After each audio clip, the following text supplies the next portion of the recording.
the Johnson Wax Program with Fibber, McGee, and Molly.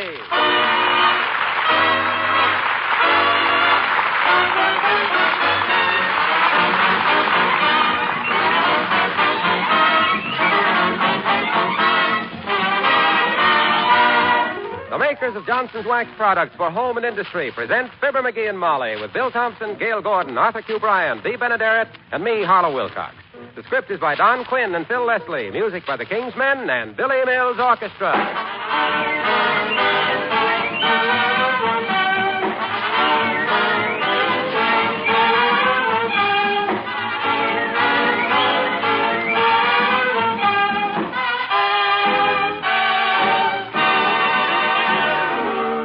You know, it isn't very often that we have the privilege of coming into your home on Christmas Eve. In fact, we figured it out this morning and discovered that it's happened only 3 times in the past 11 years.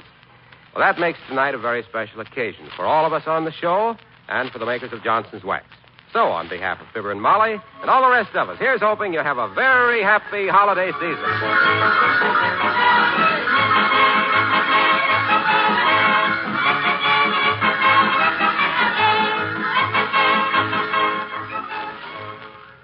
We take you now to the Wistful Vista branch of Santa Claus Incorporated, where we find one of St. Nick's little helpers hard at work. He's got a room full of broken toys, a handful of broken tools, and a future full of broken fingers. Ow! That's right. This touching scene has been repeated at intervals all week. And all Mrs. McGee can say right now is... Oh, dear. As we join Fibber, McGee, and Molly.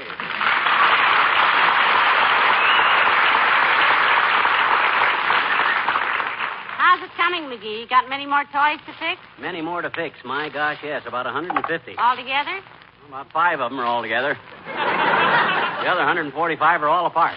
But I can do it. Now, look, you see this little music box? I think I got this fixed. Oh, play it. Okay, wait till I wind it up. Listen to this. Pretty, huh? What was it? Silent Night.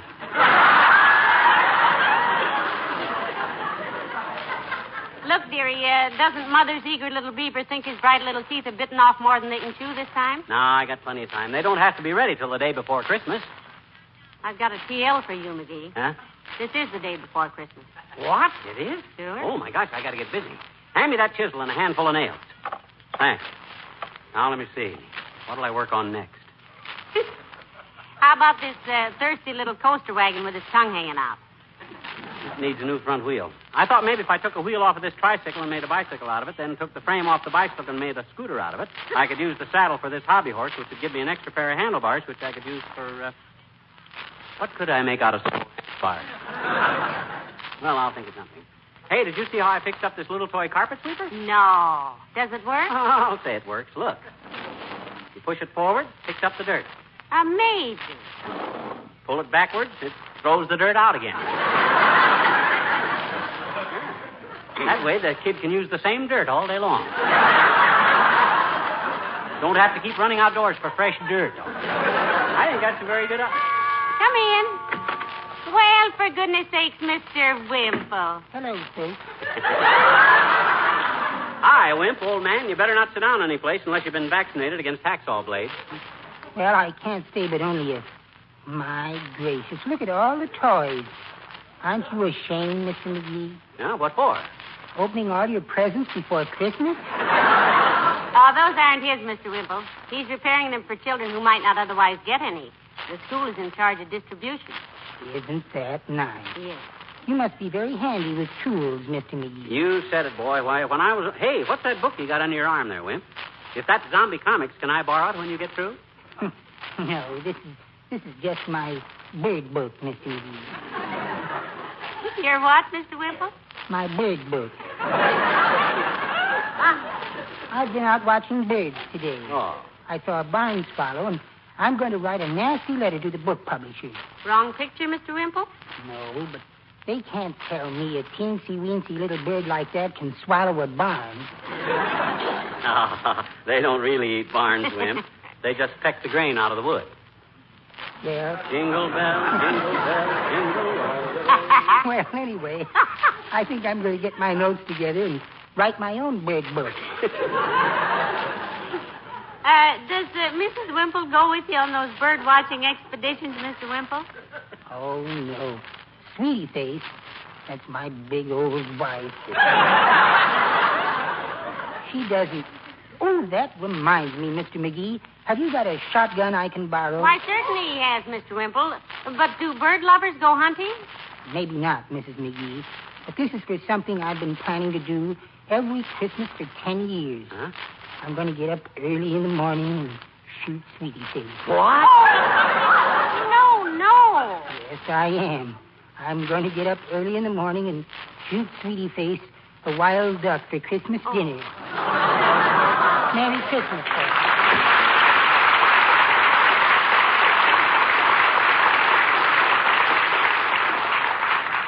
Well, McGee, I don't like to nag, but hadn't you better get busy with those toys? You haven't much time left, you know. My gosh, I haven't at that. Now, let me see. I think I'll fix up this dollhouse. The roof sags like a restaurant pie. Hand me that hammer, and I'll have this thing fixed before... Excuse me, folks. I forgot my bird book. Oh, here it is.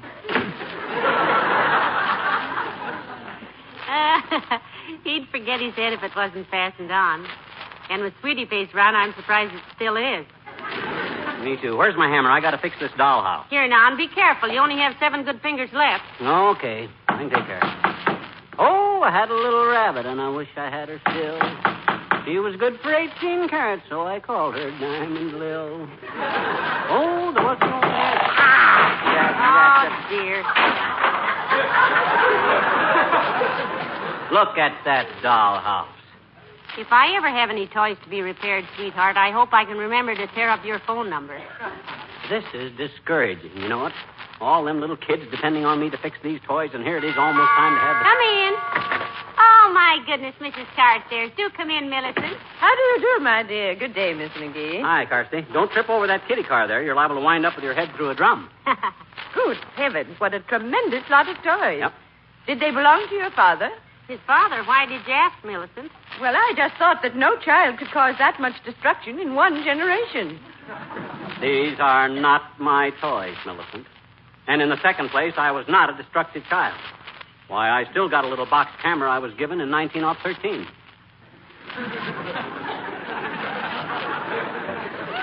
Does it still work, McGee? Yeah, it works all right, but I don't use it. Too dangerous.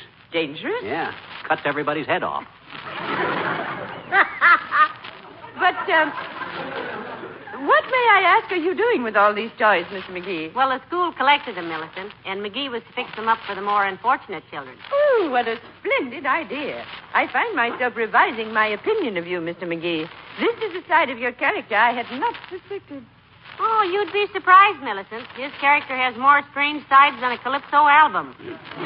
No, this is nothing any red-blooded American boy wouldn't have done if he'd stuck his big fat neck out like I did. But what a tremendous job you have to do in such a short time, Mr. McGee. Well, this toy trumpet, for instance. Can you straighten this out? Well, not knowing how to play a trumpet in the first place, he probably wouldn't know when it was fixed, Millicent. Oh, well, perhaps I can help. I once played trumpet in the orchestra at Wellesley. Let me take it. Oh, fine. Here, Carsty. Pucker up and have a go at the blues, sugar. I mean, the sugar blues. The sugar blues. Sugar Blues is more of a trombone number, Mr. McGee. Oh. I'll try the 12th Street Rag. Although I'm afraid my embouchure is not what it was. Oh, I don't know. With a fur coat on, it's McGee!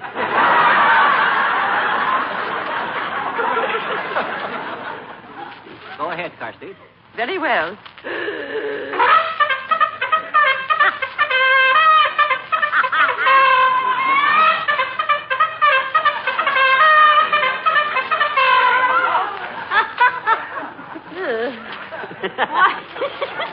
Why, Millie, that was lovely. My gosh, that trumpet don't need fixing. That's in fine shape. Thank you. And now, if you'll excuse me, I must go down to the Maritime Union headquarters and get Mr. Carstairs' Christmas present. To the Maritime Union for a Christmas present? Yes, I'm getting him a new crew for his yacht. Well, Merry Christmas to both of you. Same to you, Millicent.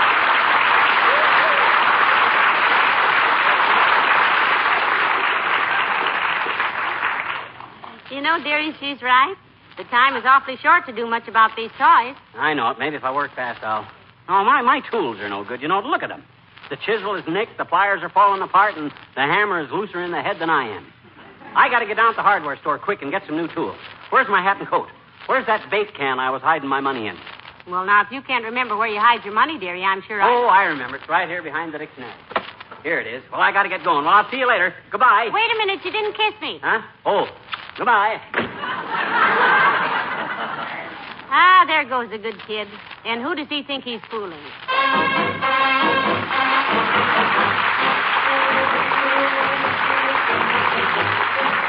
Billy Mills and the orchestra and the Parade of the Wooden Soldiers.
Christmas this is going to be.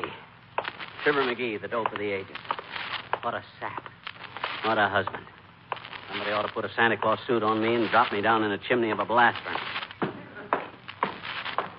Oh, wait a minute, McGee. What are you going to tell her? Are you going to tell her you spent all your Christmas money for new toys? My gosh, I don't know. Well, you got to say something. Oh, yeah? The reason I got into this mess is by talking too much. I know, but what are you going to do now? Gee, I don't know. Well, think. I am thinking. The only thing to do is to stall, boy. Stall for time. Okay, that's my only option. I'll stall. That's you, McGee? Yeah.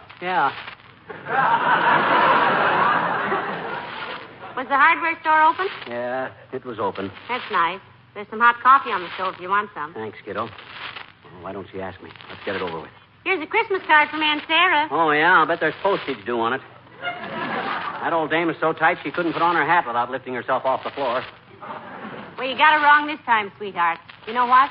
She sent us a $500 check for Christmas. What? She did? $500? That's right. And she said if the Republicans are elected in 1948, she'll sign it.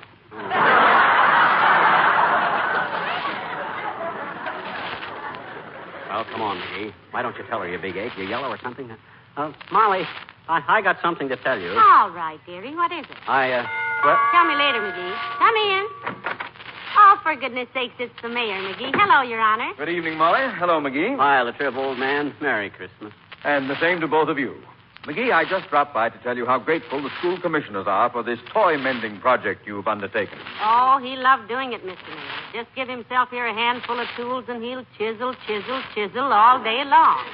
Yeah, but on this toy deal, LaTrivia... Now, believe me, McGee, when Miss Yegley told me all about it and that you'd volunteered to repair all those toys, I was touched. You were touched? Just look how he fixed this coaster wagon, Mr. Mayor. He couldn't repair the wheels, so he put 4 holes in the bottom of it so 2 children with roller skates on could stick their feet through it. I thought it was very ingenious myself. Yeah, but that was By the way, may I help deliver any of these things, McGee? How about this electric train? Is that finished? Oh, he did a wonderful job rewiring that little train, Mr. Mayor. McGee, show the mayor how when you throw the signal switch, the train jumps the track and rolls over 3 times. Oh, I'll have to admit I'm not much with electric stuff. I even get nervous handling a wire coat hanger. But it don't matter now, LaTrivia, because what I Yes. got... But as I say, McGee, I'll be glad to deliver any of this stuff for you. How about this sled here? No, Your Honor, I don't believe I... No, not that sled, LaTrivia. Don't try to pick up don't that sled. talk nonsense, McGee. No, If no. the child can handle this, I'm sure I won't have any trouble. Hey, oh, my bag. I've broken my bag. Well, we warned you, Mr. Mayor. What's that sled made of, lead? No. I was putting some new runners on it, LaTriv, but the nails were too long, and I nailed it to the floor. I'm sorry. Oh, that's quite all right. I'll let you know how my X-rays come out. Merry Christmas. Look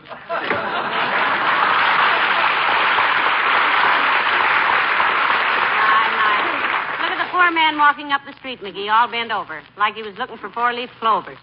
Well, I told him not to pick up that sled, but this being not election time, he don't listen to the common people. See, what was it you started to tell me before he came in, McGee? Oh, yeah. Well, I feel like a mug telling you this, Molly, but, well, I was... Oh, stop scraping your foot on the carpet and tell me. Okay.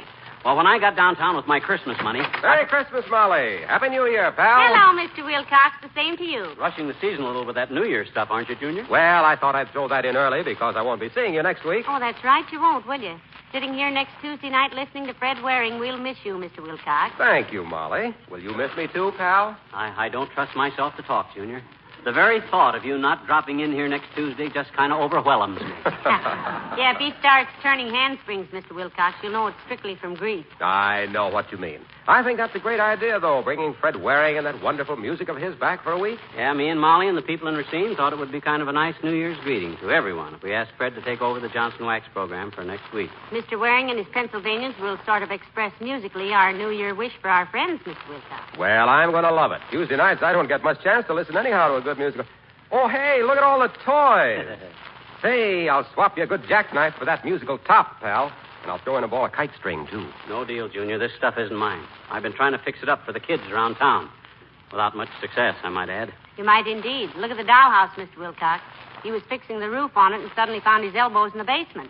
That's because I'm a clumsy oaf. If I'd only kept my... What are you doing, Mr. Wilcox? Just writing a little note. A note? Yes, to the little girl who gets this dollhouse. Mind if I shove it under the door here? Not at all. Mind if we read it first?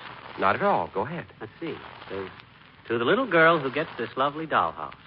When you grow up and have a real house of your own, don't forget to keep it beautiful and clean with Johnson's Wax products. Signed, a friend. Isn't that sweet? A friend. My goodness. That's the first anonymous letter I ever saw that was constructive. Yep. Well, I'll see you a week from Tuesday, folks. Happy Yuletide. Same to you, Mr. Wilcox.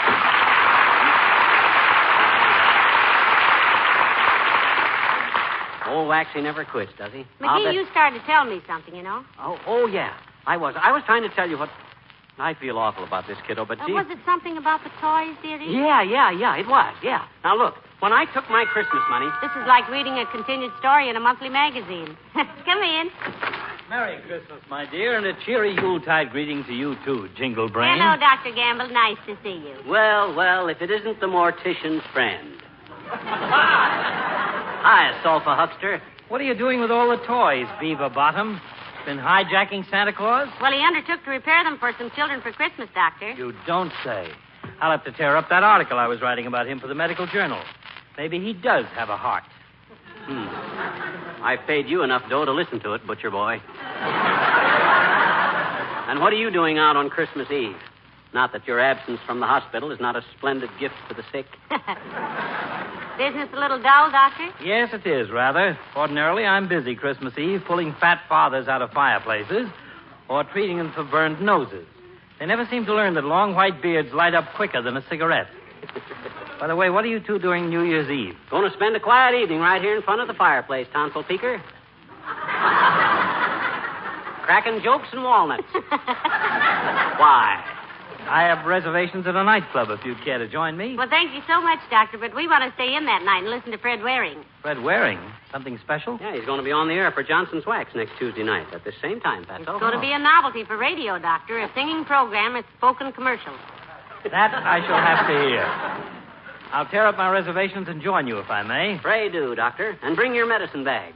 I always eat too much caramel popcorn on New Year's Eve. I'll be there with full equipment, glutton buttons. Although I'll probably be called out a few times during the evening. Really, Doctor? Yes, New Year's Eve, you know. Oh, yeah. People forget that slow gin and fast cars can be a poisonous combination. Oh. As the head gets lighter on the neck, the foot gets heavier on the accelerator. Well, Merry Christmas. Thank you, Doctor.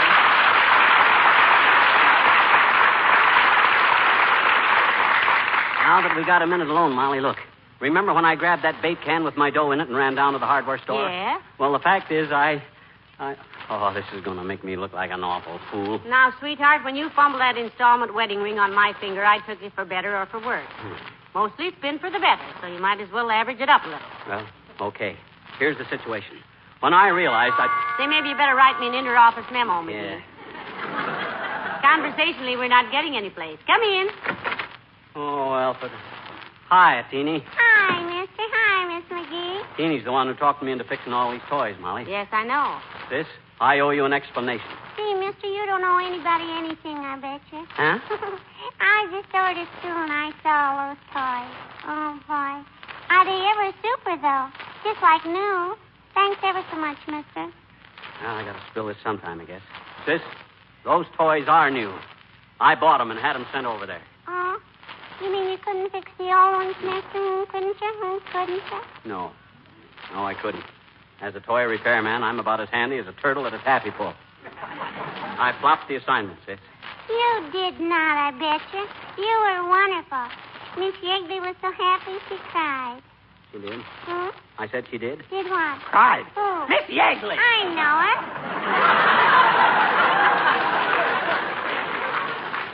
She said to thank you ever so much, mister. That's okay, sis. Molly, that's what I've been trying to tell you. Yes, I know, but what took you so long? Well, my gosh, I feel like a chump. I had to use the money I was saving for your Christmas present. Oh, gee. And you know what? When I opened that bait can, I found I had almost twice as much money saved as I thought. Yes, dearie, I knew what you were up against, so I took the money I was going to buy your present with and put it in with yours. What? You mean you knew I... Oh, but Molly, you won't get any present. Well, neither will you. Huh? And I think it's the nicest Christmas we ever had. It ain't bad at that, is it? Hey, gee, can I bring the boys in now, mister? Huh? What boy? The same boys that always sing for you on Christmas. Oh, sure. Bring Hey, Johnny, Reddy, Buddy, Kenny, come on in, kids. Merry Christmas, Ah, dear, those kids haven't grown an inch since last year. Now, you sit down there, Miss McGee. And, Mr. McGee, you sit over there. Okay. No, not at the piano. We're going to use that. All right, boys. Are you ready? And a 1, and a 2, and a 3.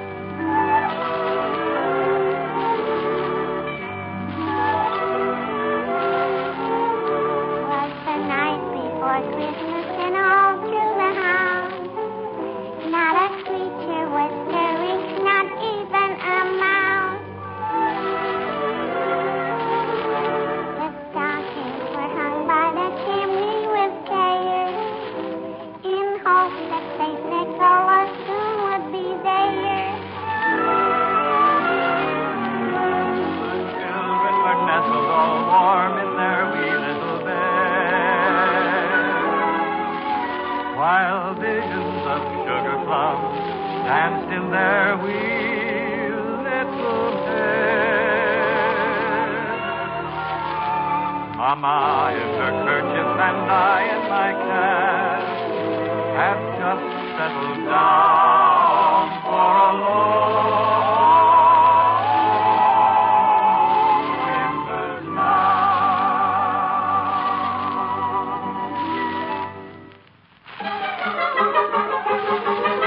Went out on the lawn, there arose such a clatter. I sprang from my bed to see what was the matter. Away to the window I flew like a flash, tore open the shutters, threw open the sash.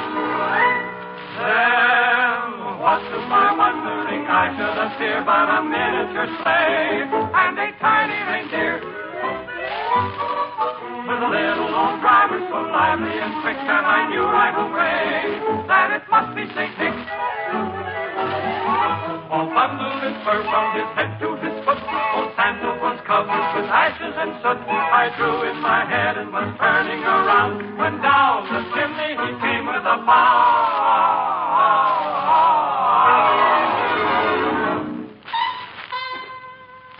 His eyes, how they twinkle. His dimples, how merry. His cheeks were like roses. His nose like a cherry. His droll little mouth was was drawn up like a bow. The beard on his chin was as white as the snow. The stump of a little old pipe he held tight in his teeth, and the smoke went around and around and around his head like a wreath. He was so chubby and plump, a right jolly old elf. And I laughed and I laughed and I laughed when I saw him in spite of myself. He had a broad face, and a little round belly that shook when he laughed like a bowl full of jelly. He gave me a wink of his eye and a twist of his head. A chuckle and a smile I knew all the while I had nothing to dread. He spoke not a word, but went straight to his work and filled all the stockings. Oh, boy. Then turned with a jerk and laying a finger aside of his nose and giving a nod up the chimney he rode. He sprang to his sleigh, to his team, gave up his own, and away they all flew like the dawn of the sun. But I heard him exclaim as he drove out of sight. Merry Christmas to all, and to all, good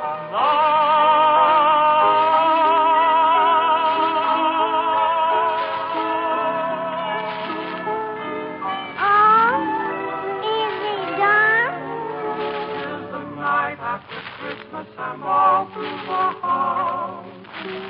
Not a creature is stirring, not even a mouse. The presents are scattered and broken, I fear. And St. Nicholas won't come again for a year. The children are nestled all warm in their wee little beds, while memories of sugar plums dance in their wee little heads. Mama in her kerchief and I in my hat are settled at last for a long winter's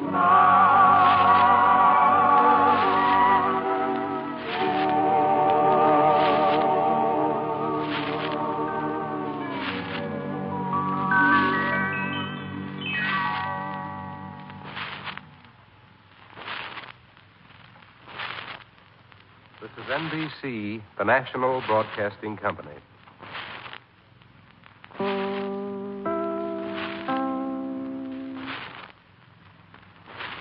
This is Chicago WMAQ at 9 p.m.